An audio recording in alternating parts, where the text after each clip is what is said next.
Hello and welcome to another episode of the Construction Corner podcast. I'm Dylan. I'm your host, joined as always by my blue collar badass, Matt. How's it going, my friend? Fantastic, man. It's another nice day here. Construction's moving. We added a new member to our team, so exciting stuff is going on at work right now. That's awesome, man. I'm just happy to not be traveling. So I'll start with a short little story. So last week I was flying back home and stopped over in Denver, and I have never seen this before. And I fly a ton, and this has never happened to where they spilled fuel while refueling the plane. Oh, shit. Within like 20 minutes, there was like 15 guys, then the fire trucks showed up and everything else. Like they were on it to clean up the spill and everything, but it ended up delaying our plane like 2 hours because we had to get a new one, and they decided to not use that plane, go get another one, tow one over. And then it ended up being, it was like, 8 o'clock at night, but it was that plane's first flight of the day. So they had to do all their checks and everything else. But first fuel spill that I've ever encountered in travel. That's pretty wild, man. I guess I'm glad that they didn't let you fly in a fuel soaked bomb, but it sucks you were delayed. Well, I mean, it just squirted out of the wing. The thing that I was most excited about was when I got my bag, it was not in another plastic bag, because what they were doing is there were a bag cart out on the runway, basically, that got soaked in jet fuel, or jet fuel hit. Wow. So they were taking these plastic bags and putting them on luggage of somebody else. Wow. For each bag they had another plastic bag that they threw over it, and I was like, well, I guess we're gonna find out in about 2 hours whether my bag has jet fuel on it or not. Yeah. Which, again, I've never seen like any of this or the response to it or anything. I mean, they were on it, they cleaned everything up, they had fire watch, all that kind of good stuff, but that was the most exciting thing I think I've seen for travel in a while. But all right, guys, without further ado, I'll introduce our guest here this week. First off, impressive resume. Doug Winston, President and CEO of D&M Electrical Contracting, which is a full-service union electrical contracting firm serving the lower Hudson Valley, greater New York metro, which is awesome. Public and private sectors. And D&M Electrical Contracting does railroad and heavy power sectors. And then their sister company, D&M Utility Construction, does everything big power.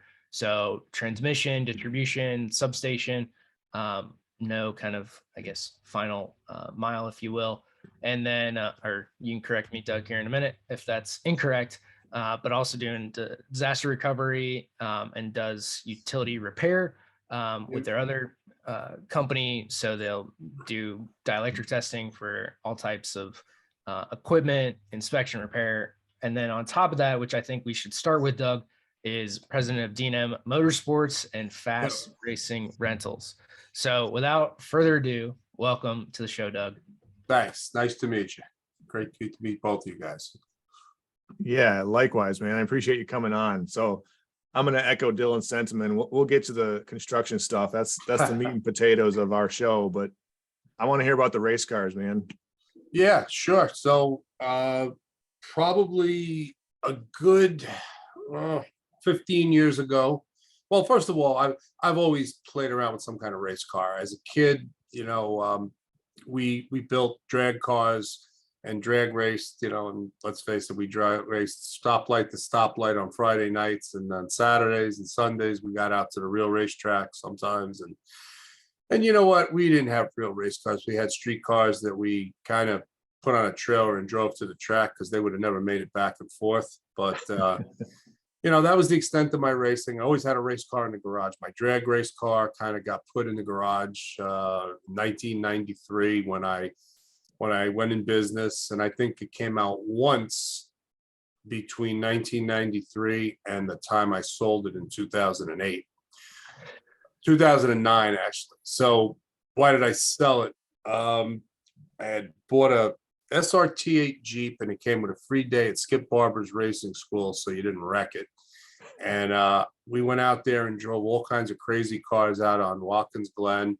And I got out on a road course and I said, oh, the hell with this drag racing stuff, man. This is what I got to do.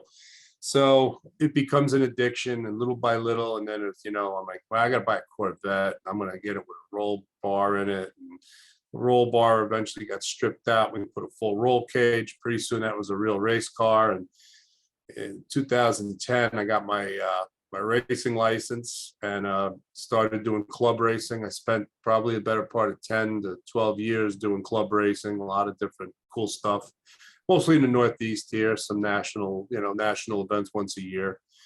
And then in 2019, my teammate said, not racing with you guys next year. And he's a young guy, he's 32 years old. I said, what do you mean you're not racing with us next year? Where are you going? Said, no, I'm going to Trans Am. Trans Am, that's pro racing. He goes, yeah, I think I'm ready. I said, whoa, wow, it's pretty serious stuff. So he got me interested. I looked, I said, yeah, maybe I'll rent a car and see how I can do. So, I kind of made up my mind. I said, well, if I can finish mid-pack, I'm going to sell the Corvette and I'm going to buy a real race car and go racing at Trans Am. So I entered my first race at Watkins Glen, which is kind of ironic. It's where it all kind of started. And finished 16th out of 30 cars. And I said, yeah, it's pretty much the middle of the pack. Okay, screw it. So got rid of the Corvette, sold it, bought a race car.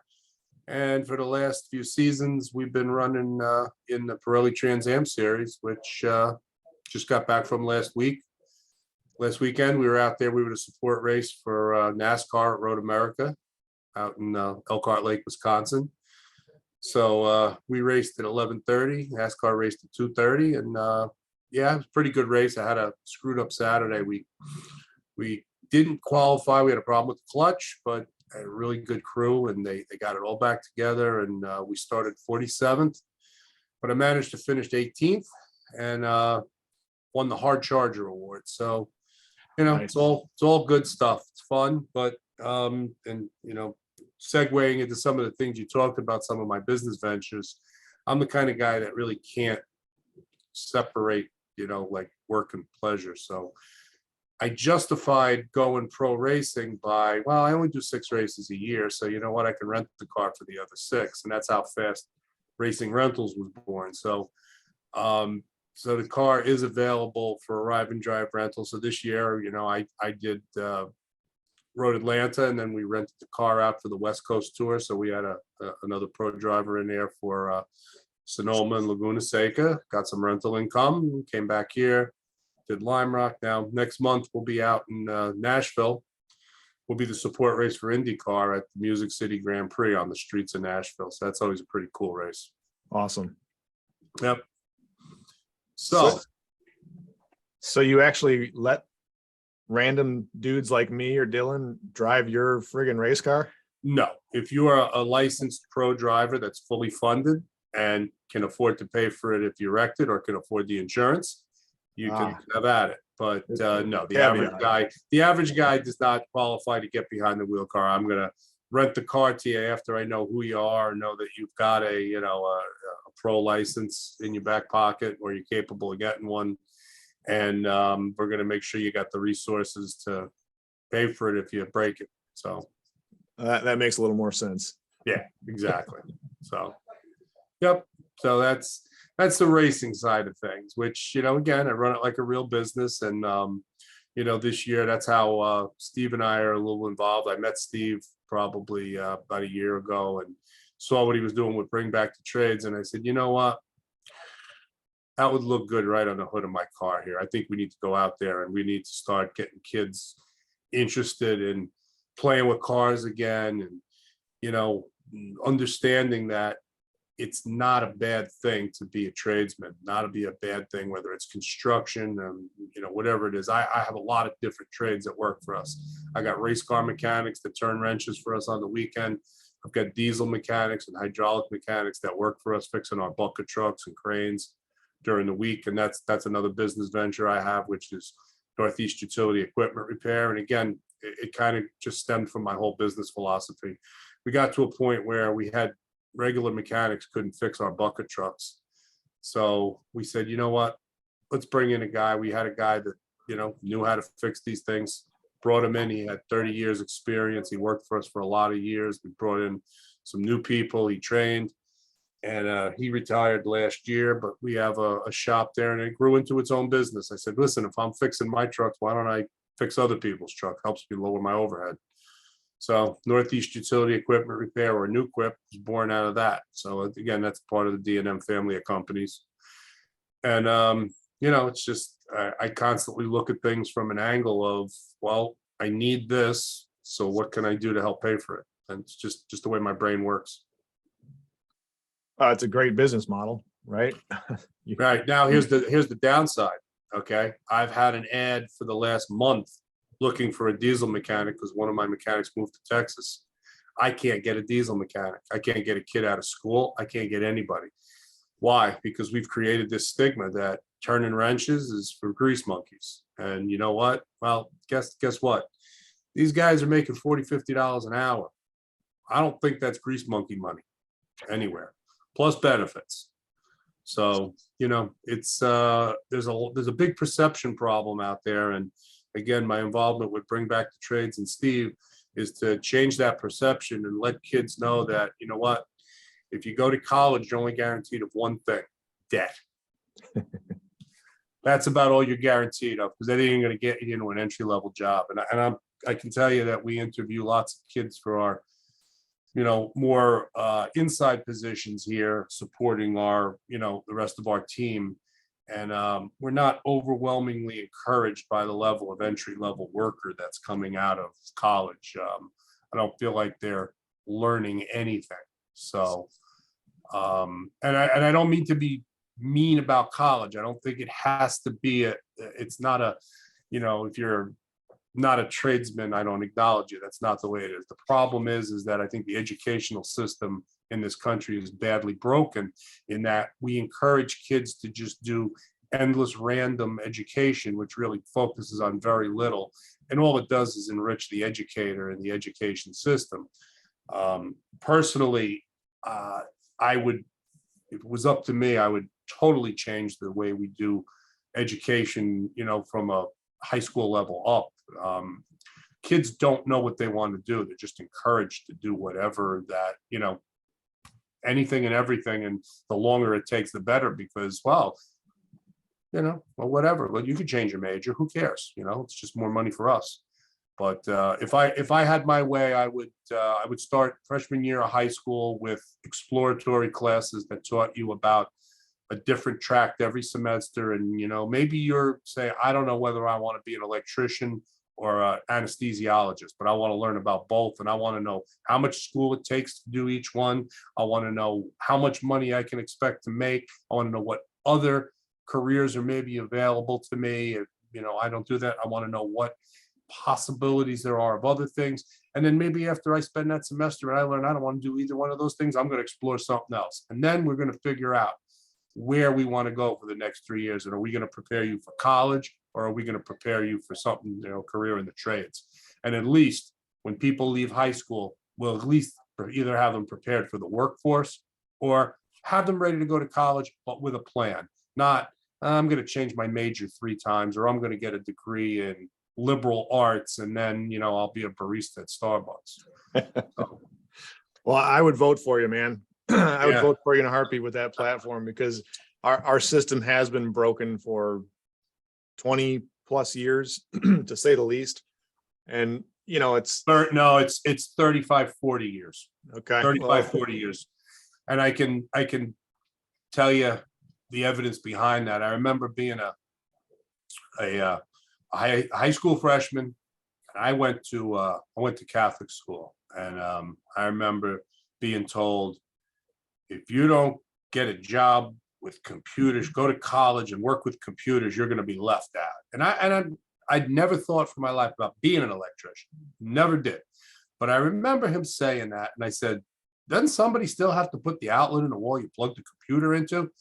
And he snapped at me and he said, they're going to have technology where a guy's going to be able to run a marker across the wall and it'll conduct electricity and any idiot could do it. And you're not going to need skilled people for that. And I just, thought that was kind of far-fetched and never remembered that conversation again until probably a few years ago. But in a similar experience, I had no idea what I wanted to do in high school. I had absolutely no clue. I had to go my senior year and visit the guidance counselor, and she was a nun, and she was a tough lady. And I could see her face, but I don't remember her name. But I remember her picking up my folder, and she looked and she said, "What do we have here, Mr. Winston? You're going to Westchester Community College for Electrical Engineering Technology. What kind of a bullshit course is that?" And I was like, "Excuse me, sister?" And she goes, "What's the deal here? Why aren't you taking engineering?" I said, "I don't want to be an engineer." "Well, then why are you doing this?" I'm like, "I don't want to be an engineer." "Why not?" "I don't want to sit behind a desk for the rest of my life. It's not me. I hate math. Why would I want to be an engineer?" She goes, "You could be a field engineer." I don't want to be an engineer. It just doesn't interest me. She says, "Well, what do you like to do? What are you going to do when you leave here today?" "I'm going over to John Carrillo's house. We're going to work on his Cougar. He's got a 68 Cougar he's building. I'm going to wire in the stereo, but I'm kind of interested. I'm watching the guys rebuild the engine. I kind of like that." So she looks at me and she goes, "You like the electrical stuff?" I said, "Yeah, I like electrical stuff." She goes, "Why don't you become an electrician?" I said, "Nah, I don't want a blue collar job." She goes, "Why? What's wrong with a blue collar job?" I couldn't answer her. She goes, "Do you have any relatives that are electricians?" I says, "Yeah, my cousin Al owns his own company." She goes, "Perfect. You're going to go home, you're going to call him, and you're going to ask him if you could work for him this summer." The only thing I could say was, "Yes, sister." "Can I go?" She goes, "Yeah." I left, went home, told my mother. My mother goes, "Oh, that's a good idea. That'll help you with electrical engineering technology that you're going to take in college." Because, of course, why are you going to college? Because my mother said I have to. Okay. So my grandfather takes me over to meet my cousin Al, and he says, "Don't come to my old house. Come to my new house." "Oh, the one in Tuckahoe." "No, my new house, the one in Scarsdale." Scarsdale. Oh, that's big money area. Guy's 32 years old. I'm like, he's on his second house?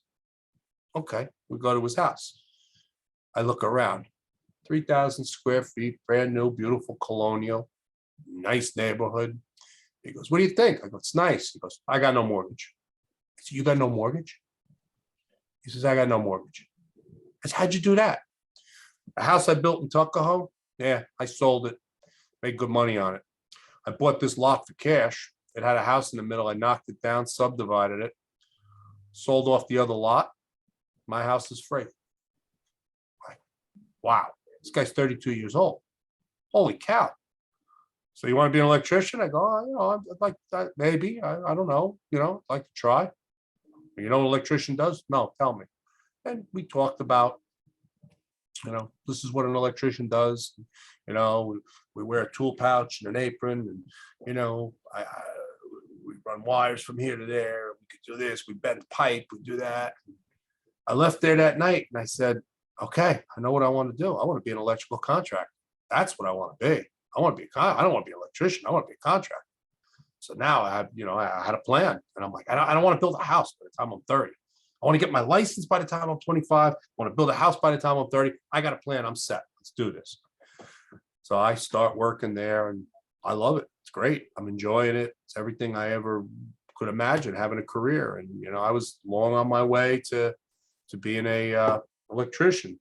The only thing that stood in my way was getting my money back, my $800 that I spent for tuition at Westchester Community College. So they told me, "You need to go see the dean. You got to beg him to give you your money back." So I went to go visit the dean of engineering, and he was an older man who I'll never forget. He obviously had been a fire, had bad scars on his face. He was very intimidating looking, and had a heavy Southern drawl. Sat down in front of me, face to face, practically nose to nose, and said to me, "What's this I hear, boy? You want your money back?" And I said, yes, sir. I said, well, my guidance counselor suggested that I work for the summer as an electrician, and I've been working as a helper for my cousin. And, I got a plan. I want to become an electrical contractor. I want to get my license by the time I'm 25. I want to build a house by the time I'm 30. And, I feel like this is what I want to do with my life. And he looked at me, he stayed silent for a minute, and then he said, you're lazy, boy. That's your problem. You're the problem. You're what's wrong with this country. People like you want to be a wire jerk. And he ripped into me for the better part of an hour. Didn't listen to a word I said. Really could care less what I had to say. It was all about him. And when he was all done, he said, you just need somebody like me to kick your ass. And I'm just the guy to do it. Now, what do you say? So I said, I want my money back. Send it to that address right on the paper. I got up and walked out. And I figured I'd never see him again in my life. Never thought about him again in my life. 10 years later, I did my first public work job. I've been in business for 3 years, and I'm walking down the hallway at Westchester Community College. Got a small project there that I was pretty proud of. It was bonded public work, and it was kind of a big deal to me. And as I walked out of the kickoff meeting, I looked down the hallway, and who's walking towards me? In the same suit he was wearing the day he ripped into me 10 years before. And I was like, I'm good. And then I'm like, nah, don't waste your breath on this guy. And I walked away. And that's the only time I ever remembered him again. Never thought of him for 10 years. But that's the mentality we're dealing with. This is how we're poisoning kids. You got to go to college so you can be better than everybody else. Guys, come on. Let's be for real. There's a lot of people in this world that we need to keep the cogs moving, and they can't be stupid. I hate to break it to you. We can't give the manual labor jobs and the physical stuff. I mean, look, to be a laborer, okay, I get it. You don't need to have a ton of huge skill sets, but I guarantee you that there's a lot of laborers out there who are a little more intelligent than your average college kid when it comes to certain things. You hand the kid today a tape measure and he looks at you like, what do you want me to do with this? You don't know how to read a tape measure. Nobody in school teaches you how to read a tape measure. You give him a can of spray paint. I had a kid that worked for us here. He was just a driver. I said, go stencil those gang boxes before you send out. I came back. Did you do it? He goes, it didn't work. What do you mean it didn't work? You take the stencil, you spray paint it, you take it off. There's something wrong with the paint. It's all glopping up. Well, he was holding the spray paint about a half an inch from the stencil, and it was just dripping everywhere. And one of my vice presidents here looked at me, he laughed. He said, you got to realize these kids, they didn't build bicycles and paint them colors and work on their cars. It's foreign to them. They don't know how to do this stuff. And I think that's a shame. I think, sitting in front of some sort of gaming system as opposed to being out in the fresh air riding your bike or souping up your bike and turning wrenches and fixing your bike when it breaks. I think today's generation's lost out on a whole bunch of skill sets that they really need to explore and get back. But I think if we get them first of all, we need to spread the message that skilled trades are a good way to make a living. And I get the arguments that they go, well, a college degree at the end of the day, your tradesman will make more in the beginning, but at the end of the day, I said, no, because you are assuming that the tradesman is always going to have the entry level job, and the guy with the degree is going to have upward mobility. The tradesman has upward mobility. The tradesman can turn around. The tradesman goes from being an apprentice to a journeyman. The journeyman becomes a foreman. The foreman may become a general foreman or superintendent. And then, you know what? They look and they say, he's a smart guy. Let's bring him in. Let's make him an estimator.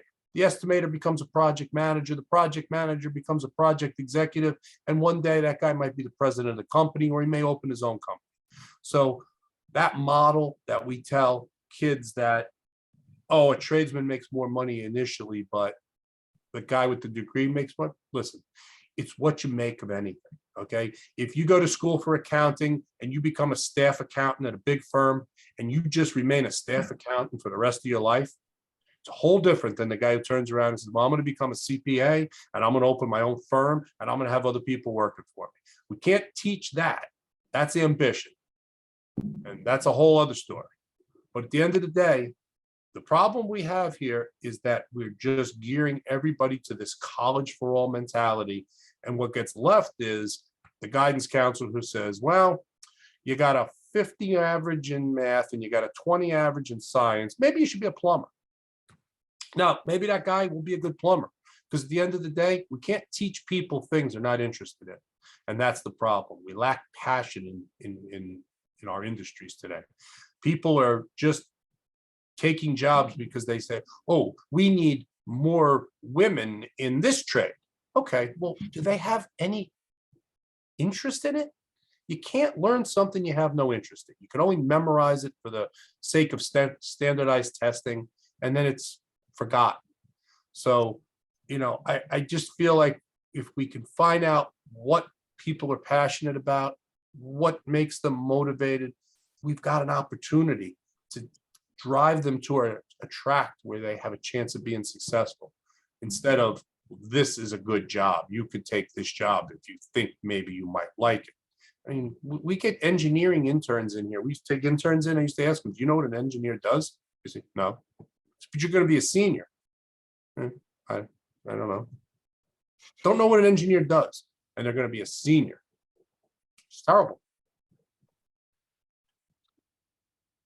Well, there's so much to unpack in here. One of the things that I want to go back to is, I think we start people earlier, than even freshmen in high school, because by that time you've kind of made up your mind on what path, what pieces you're taking, and just the exposure to trades and that there's other paths, I think is beneficial.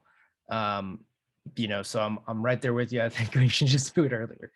And I think a lot of people forget that, like, Wi-Fi still needs wires, right? So you got internet in your house, it still needs a wire pulled to it. Right. It still needs, even though it's wireless internet, there's a router and a wire somewhere connected to it. I think a lot of people forget those pieces. You also have to have a house to put it in. Yes, you do. Well, even a commercial building, right? Like you need a lot of trades around that. Somebody needs to look, at the end of the day, we don't live in cardboard huts. We don't live in caves. Somebody's got to provide these things for us. Somebody's got to be able to do it. Somebody's got to be able to fix them when they break. That's well, and you got to cut a tree down to get there. Yeah, you're right. You need all of it. And one real quick thing. So I just looked it up. So there's 625,000 electricians in the United States. There are like 4,500 electrical engineers within the AEC industry. So it's 1 in 156. So there's one engineer for 156 and a quarter electricians. So to your point, like, more people should be going into the trades than into engineering.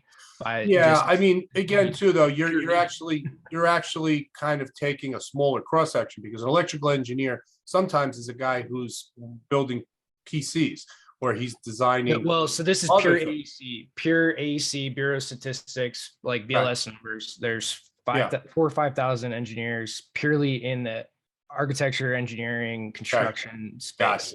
Gotcha. Yeah. Because I'm a licensed PE. Gotcha. So yeah, like I've actually looked up those numbers. Yeah, there's way more. There's hundreds of thousands. You start including communications and everybody else into electrical engineering as a whole, right? So you include people that work on phones and electronics and submarines and all the other stuff that's out there. There's a lot more, but purely in construction, it's like 4,500, 5,000 people. So then you got to add in, we also have linemen, which D&M Utility employs linemen.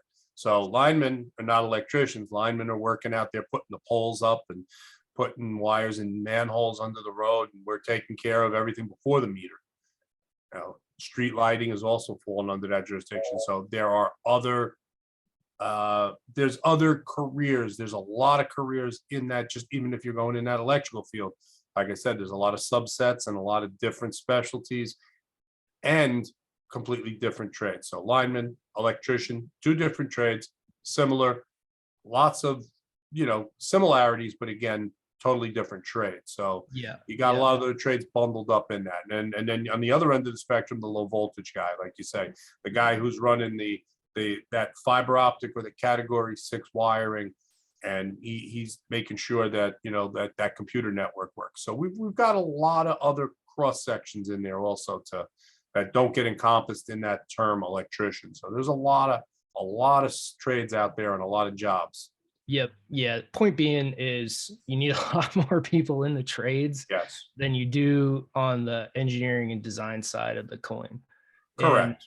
And I think that's what we forget, you know, for granted, there's a need for engineers, architects, like people, especially engineers, maybe not so much architects, but good architects. But the point being that, you know, there's a need for good engineers, good architects. There's a need for, you know, good tradespeople that can do a good job, show up day in and day out. And there's a lot more need in the trades than there is, you know, within engineering firms and architecture firms. Not that there isn't one, but there's a much greater need for skilled trades and people. And I think the bigger point here too is that we need to teach skills.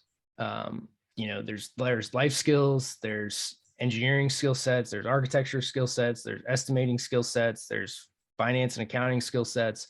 And at the end of the day, it's to focus on learning a skill and becoming very proficient at it. You know, and the trades do an amazing job at teaching, you know, skill sets for their specific trade, as well as, you know, other things around that. And I think that's really the bigger point that we all miss, is become skilled and proficient in whatever it is that you're looking to do, whether that's business, finance, estimating, a trade, engineering, whatever it is. I think that's the bigger point here is, you know, versus going to college and getting a degree or doing some type of program. It's like, what skill are you going to be able to come out? The piece of paper doesn't mean anything if you can't be proficient in a skill out of that. I think that's the bigger point that we're trying to get at. Agreed. And again, it goes back to what I said. It's what are you passionate about? You're not going to learn something that you have little or no interest in. It's great that somebody told you this field you can make a lot of money in, but guess what? If you're miserable, it doesn't matter how much money you're making. You spend a lot of time at work every day. You better be happy about it. Or better yet, how about be enthusiastic about it? How about doing something you love? So that's really what it comes down to. And I think You might as well. big point too that I want to come back and touch on is you go into your cousin, and we've had a lot of guys, you know, that own trades companies on the show, and that's one of the big stories that comes out of it. You know, they went and saw somebody who was successful in their business and at a young age, right, 32, for house free and clear. Like, you don't see that in the rest of on the design side. You don't see an architect that's like that. They're just getting out and doing their thing. You know, engineering, you could be pretty much the top of your field by then, but we don't see a lot of that necessarily on the design side, but you see a lot of it on the contracting side of the business. And I think that's heavily missed of, you know, what the real possibilities are within a decade of being in the trades. Yeah, without a doubt. I mean, it's crazy as this. It sounds ironic, but tonight at 7:15, I have a friend of mine's son coming over, wants to talk about a career in the electrical trades. So it's, you know, it's what we do as tradesmen. It's what we do as, you know, again, try to transfer that enthusiasm to a new generation and show them, you know, this is what you could do. And maybe, look, that's not for them, but they say, well, you know, but this may be for me. So, you know, we're okay with that. You know, find out, explore, find out what it is you like. So, you know, his father's a carpenter. He's worked with his father, and he kind of sees the electricians, and he's like, that interests me. All right, well, you're gonna go talk to Doug tonight. And, you know, one conversation can change his entire life, you know, just like yours. I know that for a fact. So yeah, that I certainly know for a fact. So I'm more than happy to be part of those conversations. Absolutely. That's how I got my start. I started building houses when I was very, very young, and I saw the guy I worked for had a corporate job. He worked for UPS, and he hated it. He hated it with a passion. He said, screw it. And he quit, dropped everything, and started building houses, and was pretty damn successful for a long time with it. And it was that kind of that firing in the synapse at 17 years old. I thought, shit, I don't want to go and sit in an office all day ever. I'm going to go and build stuff. And saw so much of that in the 80s. In the 80s, I met so many guys, and you turn around and he'd say, "Oh, I was a stockbroker 5 years ago." Like, you're a stockbroker? He goes, "Oh yeah." He says, "I sit in an office behind a desk, and a little piece of me would die every day." He said, I'd have some little guy who looked like a worm was my boss, and he'd yell at me. He says, "Now here, I got a problem with you. We'll just, we'll hit each over the head with 2x4s, and we'll take it out of the backyard." And that's the way it was back in back in the day. But you looked and you're like, yeah, that's the way. That's the way it should be. It was certainly a different world, but same thing. There was a lot of people who got into that corporate world and said, "This is not for me," and they got out pretty quick. Case in point is my partner in Northeast Utility Equipment Repair was a friend of mine. We raced cars together, and he was an IT guy for New York Life, and he was probably around 38 at the time, maybe a little younger, maybe 35.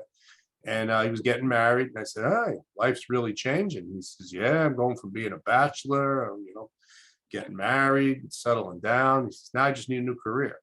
"What do you mean?" "So you got a great job. You got a 6-figure job." He goes, "I hate my job. I hate getting up every day." He says, "But you're a manager. You got." He says, "Listen to me." He said, "How do you motivate a staff that on any given day their job may be lost, and you tell them, 'Oh, we're outsourcing that to India'?" He goes, "Because that's what we do every day." "How do you motivate that staff?" I said, "Yeah, it kind of sucks." So I kind of, what are you going to do? "I don't know. Maybe I'll start all over. Maybe I'll get into the trades. Maybe I'll buy a franchise. I don't know, but I just can't do this anymore." So I kind of mold around in my head. This guy's a great mechanic. He's a fantastic fabricator. He's really a smart guy. He's good with computers. He's an IT guy. He'd be good with some of these new real high-tech systems we've got in these equipment. And I went to a mutual friend. I says, "What do you think? You think John would be interested?" He goes, "I think he'd love it. Make him an offer." So I brought him out for a drink one night. I says, "So here's the deal. I got this other company I own. It's not really performing. I got one guy in there. I'm at the point where I need 1.5 guys, but I need a manager more than I need, a mechanic. I need somebody that can really take care of everything." And so he says, "It's kind of interesting. Who's our competitor?" And I said, "Well, here, you Google bucket truck repair New York." He goes, "There's only one other company, this New Quip." I go, "That's us." He goes, "We're the only company that's doing this in this area." He goes, "Wow." I said, "Yeah." He says, "I'm in." And that's it. So it's been about, I'm going to say 6-7 years now. And we've grown the business probably 250%. And, he's doing what he loves every day. And he's got a piece of the action. He's, brought him in as a smaller minority shareholder, and now he owns half the company with me. So, and it works for both of us. It's great. But yeah, it's that kind of world where, yeah, you need a college education, you need a corporate job. That's how the only way you're going to be successful. Well, got too many people I can show you as an example of just the opposite. So, well, and there's so many stories like that. 35 life change. Like the average age, I heard this recently. The average age of somebody coming into the trades is 30, because they went a different path, decided it wasn't for them. Like we have a fairly good friend that became an elevator technician, like at 30, and tried a lot of things, and then finally found his way to that, and absolutely loves it. Found a brotherhood, found a place that he fits in, and absolutely loves. So for everybody out there, like from a guy that was doing IT work in corporate America at 35 or late 30s to make the transition to something completely different is not a unique story. I mean, I think even to your point of the 80s, I think there's a lot of stockbrokers today that are doing the exact same thing and quitting and doing something else. And you see more of them, obviously, there in New York than, we do in the rest of the country. I have another friend who was a childhood friend I grew up with. We went to high school together. He became a stockbroker and left to go back to, and he bought the business that he worked in while he was in college. He bought a auto repair shop that did auto and glass. And that's That's what he does. So, yeah, I've seen lots of it. Um, Lots of it.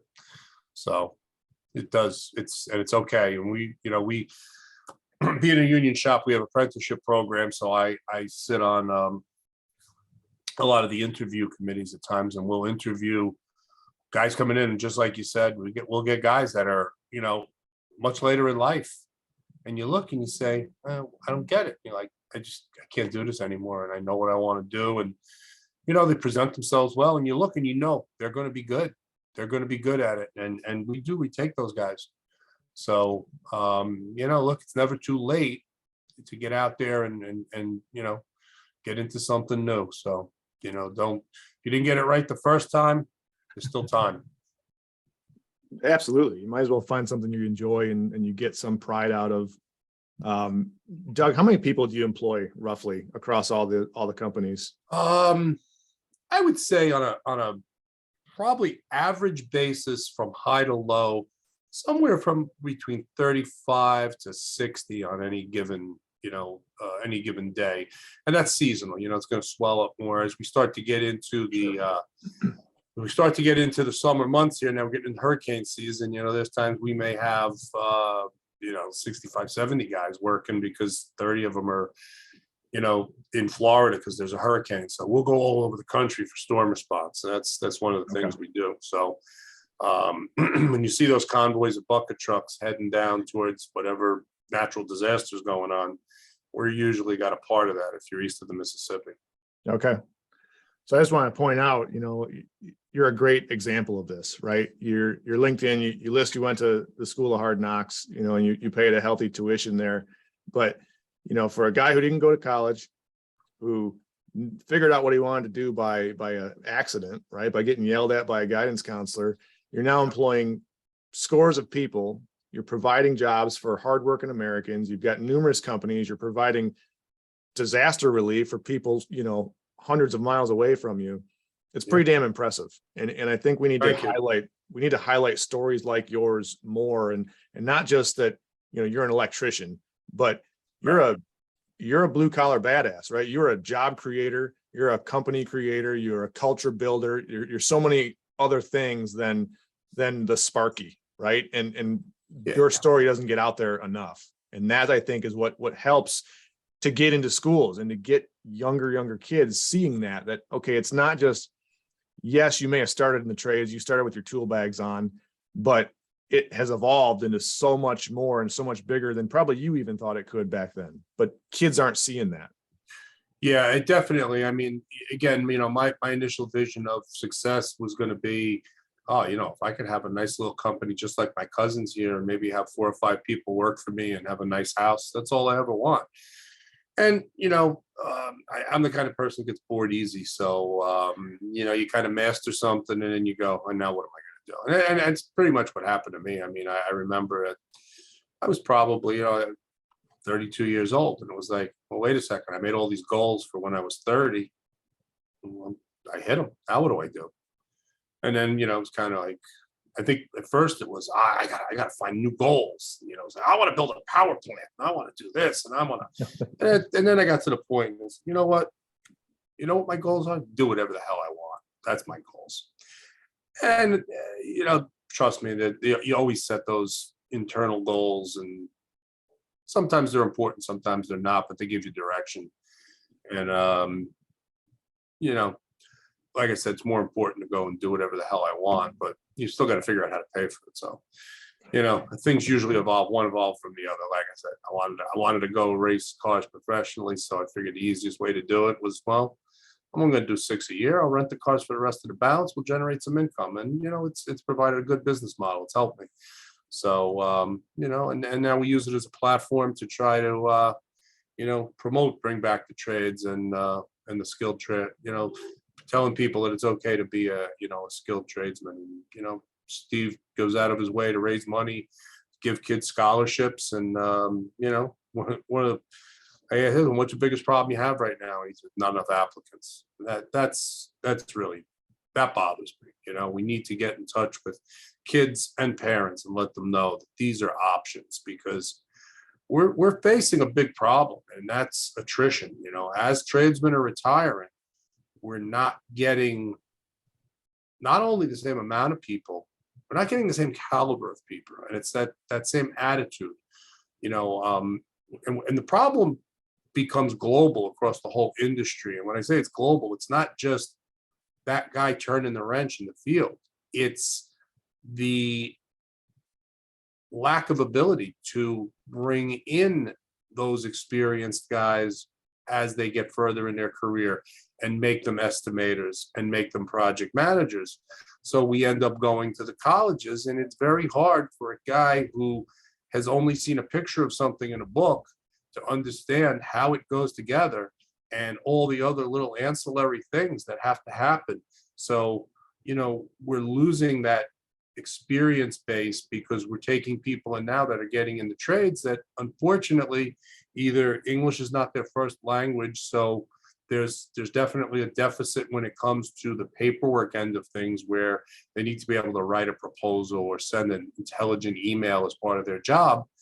And we get people here who, again, you'll look and you'll have a guy and you'll say, he's good, he knows what he's doing in the field, he knows his business, but he doesn't use capital letters or punctuation, and you can't put that guy in the office and make him a project manager. So, you've got these shortfalls because we're pushing the people into those jobs to say it's beneath you. You're an intelligent person, so there's no reason for you to go into the trades. Yeah, we allowed our farm clubs to be completely eroded, right? And it's just like in baseball. You don't bring a guy into a major league baseball team who's watched a lot of baseball and knows a lot of stats. Right. You bring the guy up through the club who's been hitting the knuckles and played for 10 plus years. Right. And to your point, I mean, I've hired and then fired numerous guys who came out of college with a big fancy construction management degree, but never swung a hammer, right? Never wore a pair of boots until they went out and Right. worked at one of my job sites, and it doesn't work. It Right. rarely works. I'll put it that way. Right. No, it rarely works. It does. And that's the thing. So again, we need to get back to that whole grassroots movement of you come into the trades, you're a helper, you're an apprentice, you learn. I was non-union, so we didn't use the term apprentice or journeyman. You were a helper or a mechanic. Sure. And and that's fine. Either one, the bottom line is it just shows you the progression. And we really need to get back to those progressions. But more importantly, is we need to teach intelligent people that they've got opportunities here so that they don't feel like, well, that's not available to me because that's for dumb kids. So we really, really, really need to present the opportunities. And again, showing them, where you started and where you ended up is probably the best way to do it. So, we got to keep doing it. I know you say it seems foreign. I look at all the people that I'm surrounded with that I know, and it seems obvious that this is where they came from, and this is just how we did it. And I guess it's just not the case anymore. And we've got to get back to selling that. And that's really what it comes down to. We got to sell it to guidance counselors, although that's probably another big problem. The schools are not, some schools, and again, depending on the areas you're in. I think when you're in the more urban areas, you have far less of a chance of selling that. Well, I should say the suburban area. The urban areas, you probably have an opportunity to get to some of those kids because I think it's a little more receptive for some of them to get into the trades. I think it's the suburbs that really hurt us because in the rural areas as well, I think it's receptive, but the suburban areas, we're losing those kids because it's just that attitude that it's beneath them. I had a friend of mine who just recently retired as a teacher, and I said, "What kind of teacher are you, Jack?" And he said, "Oh, I was a wood shop teacher." I was like, "They still have wood shop?" He goes, "Well, I don't think you understand." I go, "What do you mean? What don't I understand?" He goes, "Well, my job is to foster an interest in engineering. If I was ever to suggest that one of these kids be a carpenter, I'd lose my job. That's not allowed." So that's kind of, the things we're seeing, and it's the things we got to fix. We've got to get into into the schools, or if not through the schools, we got to do it through back door. And, we've got to get kids interested in building things with their hands, and not say to them, well, now that you're interested in building something, now you should be an engineer. Say to them, you like building things? Let's build things. Let's go ahead. There's no crime in building things. There's no crime in turning wrenches. There's nothing wrong with wanting to work on your car on Saturday. It's, this is what we did as kids. And, it was kind of a natural progression. You built a bike when you were 12, you built a car when you were 16, and, you built a house when you got older. But, look, the weekend warriors are still out there. The Home Depots are full of them. The problem is that there's nobody to actually even teach them what to do. It's, again, like I said, attrition is a big problem. Doug, where can they reach you if they want to reach out and have a conversation? Listen, my email is always the easiest way to find me. Doug@dmelectrical.com. I'm always happy to talk to people that are sincere about, wanting to get into the trades or anything else for that matter. I'm always interested in having a sincere conversation. So I'm available. Doug, I'm also going to point out, we've been connected on LinkedIn, vaguely for a long time. I certainly enjoy your pull no punches attitude. And so if you call him as I see him, Doug, I call him as I see him, whether you like it or not. And I always try to be respectful of people's opinions. You're entitled to your opinion. I'm entitled to mine. It's when you think that I'm not entitled to mine anymore, we're going to have a problem. So I'm big. Free speech is the basis of what this country's founded on, and I'm happy to debate anybody on any topic. And you know what? There's many times people have come to me and said, "Look at it from this perspective," and I'll say, "Yeah, you're right. You know what? I'll give you that. You're right." And there's many times I've had the same kind of arguments with people, and they go, "Yeah, I didn't think of it from that perspective." Okay, there's more common ground than we think, and I think that's the key, is that most people don't realize there's a lot more common ground than we think when you just sit down and have a conversation. So we need to do more of that. Doug, I appreciate you taking the time and coming on the show today, man. My pleasure. Thanks. Glad to join you guys. Yeah, and just in closing, I think at the core of this too, hard work pays off, and the value of hard work, and no matter what discipline you go into, but especially, in the trades, those that are willing to work, willing to put in, hours, both mentally, physically, it pays off. And I think that's really the core of the problem that you see ultimately in the suburbs, right? In the rural communities, you have people that, like, I'm a farm kid, right? Yeah. I grew up doing 4-H, all that kind of good stuff. And on that note, I do have to mention this on the show. So our local fair and auction was this last weekend. They raised almost $1.2 million in the auction. Wow. Yeah, it was insane what some of these animals were going for. But you could tell who went around, who talked to business owners in the community, who went and pounded the pavement, handed out their flyers that they made, did some real work, not only in raising the animals, but, on the other side of it and talking to business owners. So in a small rural community of 50,000 people, our little local deal was able to raise, for the kids, right? All this money goes to the kids. Just about, it was like $1.18 million. That's great. To kids. Awesome. Fantastic. But that's that's what you end up seeing, right? And I don't think a lot of people see. Granted, you're never going to get that, as a farmer, you're getting $1 a pound, not 12 for an animal. But the whole point is that hard work pays off, right? And I think a lot of people, like in the suburbs, especially, I think to your point, don't see that as much, right? In urban communities, they see their parents working probably 2-3 jobs. In the suburb or in the rural communities, working long hours, especially during harvest season, and in shoulder seasons, maybe not putting in as much, but when harvest comes, it's like a 24/7 type of job. So I think that's important to remember, that at the end of the day, hard work pays off, and there's a different type of intelligence that we all possess. Some are more mechanically inclined. Some are more math and science inclined, but at the end of the day, you find your niche, become great at it, put in the work. And I think that's really the moral of the story here is Find your passion. exactly is that. And That easy. Find your passion.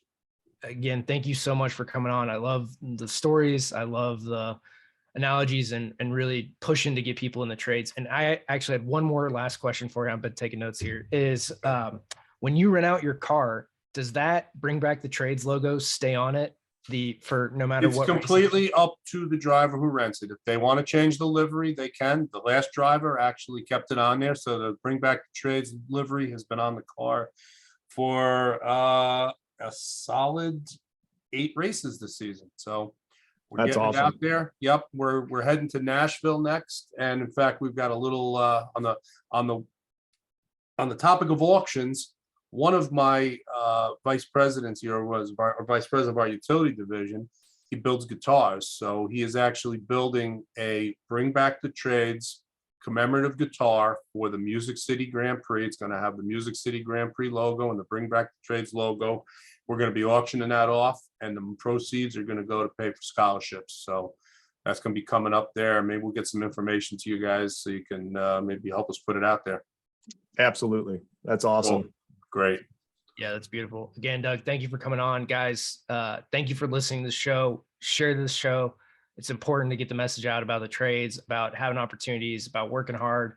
Again, that's really the basis of America is working hard, following your dreams, building, whether you build an organization, empower other people to follow their dreams, have a good conversation to empower somebody and change the whole direction of their life.